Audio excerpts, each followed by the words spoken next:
नमस्कार बंधुरा पौशाली अफिशियाले आरो एकटा नतून भिडियोते आपनादेर सबाइके स्वागत जानाई। एखन प्रचंड गरम तार जोन्नो आमेर विभिन्न रकम शरबतेर रेसिपि किन्तु आपनादेर संगे शेयर करछि। तेमनि आजके आमी एकटा शरबतेर रेसिपि करेछि, सेटा हच्छे आमेर पान्ना। एटा किन्तु खेते खुबই सुंदर लागे, खूब सहजेই किन्तु तैरी करे नेওয়া যায়, स्टोर करेও किन्तु अनेक दिन पर्यन्त राखते पारेन। देखे निन आजकेर रेसिपिटा, आशा करी खूब भालो लागबे। आमेर पान्ना तैरी करार जोन्नो आमी निये निয়েছি दुटो काँचा आम। आमेर এই দু সাইডে কেটে নেব আমি,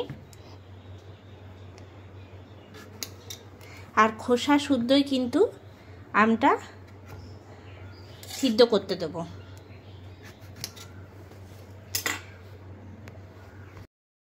प्रेसार कुकार चापिয়ে নিয়েছি আমটা সিদ্ধ করার জন্য। দিয়ে দিচ্ছি প্রেসার কুকারের মধ্যে জল, আর এর মধ্যে দিয়ে দিচ্ছি দুটো আম। এবার আমি ঢাকনাটা লাগিয়ে নেব, সিদ্ধ করার পরে ফিরে আসছি। প্রেসার কুকারে এখন আমি আমটা সিদ্ধ করে নিয়েছি।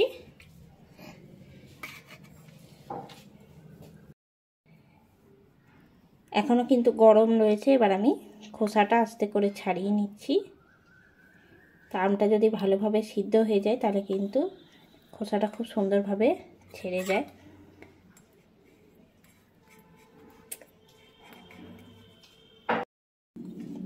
খোসার মধ্যে থাকা পাল্পটাও কিন্তু আমি নিয়ে নিচ্ছি।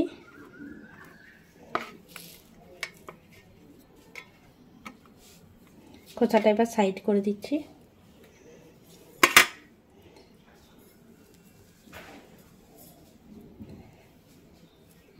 এই রকম করে কিন্তু খুব সহজেই আমের পান্নাটা তৈরি করে নেওয়া যায়।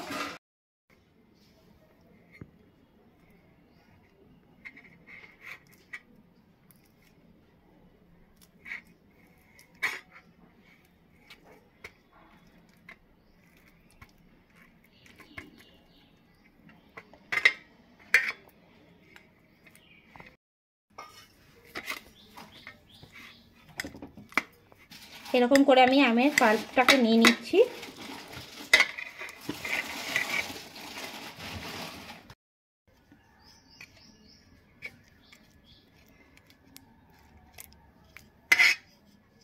এরকম করে আমি আমের পাল্পটাকে ছাড়িয়ে নিচ্ছি। আপনারা চাইলে কিন্তু এটা হাত দিয়েও চটকে নিতে পারেন।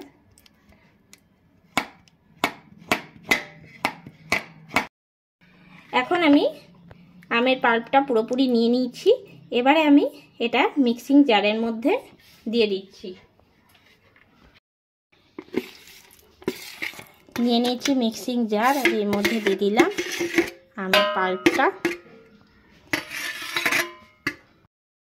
এরপরে দিয়ে দিচ্ছি এর মধ্যে কয়েকটা ফ্রেশ পুদিনা পাতা। তো এটা একদমই অপশনাল, তবে দিলে আশা করি খুবই ভালো লাগবে। এজন্য আমি ফ্রেশ পুদিনা পাতা দিলাম কয়েকটা। দিয়ে দিচ্ছি আমি ভাজা জিরের গুঁড়ো। এখানে আমি শুকনো খোলায় জিরে আর ধনে একসঙ্গে ভেজে পরে গুঁড়ো করে নিয়েছি, দিয়ে দিলাম 2 চামচ। দিয়ে দিচ্ছি 1 চামচ গোলমরিচ গুঁড়ো। দিয়ে দিচ্ছি বিট লবণ। দিয়ে দিচ্ছি চিনি।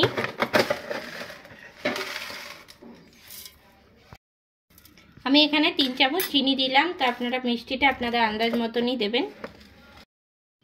দিয়ে দিচ্ছি আমি হাফ কাপের মতন জল। এবার একটু এটা মিক্সিতে একদম মিহি পেস্ট তৈরি করে নিচ্ছি। এখন আমি পেস্ট করে নিয়ে চলে এসেছি, তবে পেস্টটা কিন্তু খুবই ঘন হয়েছে।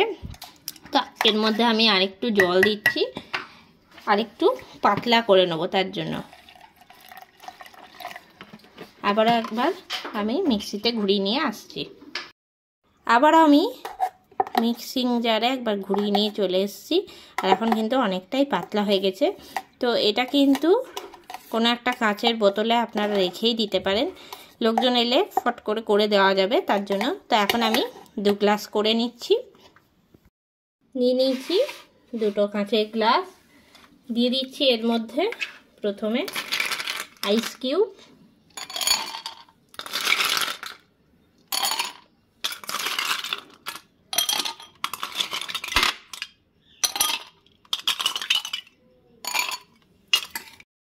এরপর আমি দিয়ে দিচ্ছি আমের পাল্পটা। এটা আমি ছোট হাতা 2 হাতা দিলাম।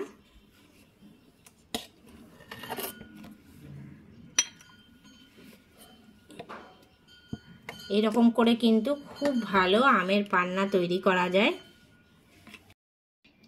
এবার আমি এর মধ্যে দিয়ে দিচ্ছি জল,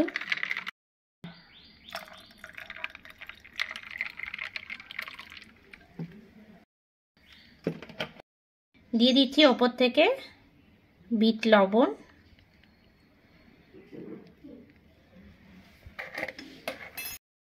সামান্য পরিমাণে চাট মশলা,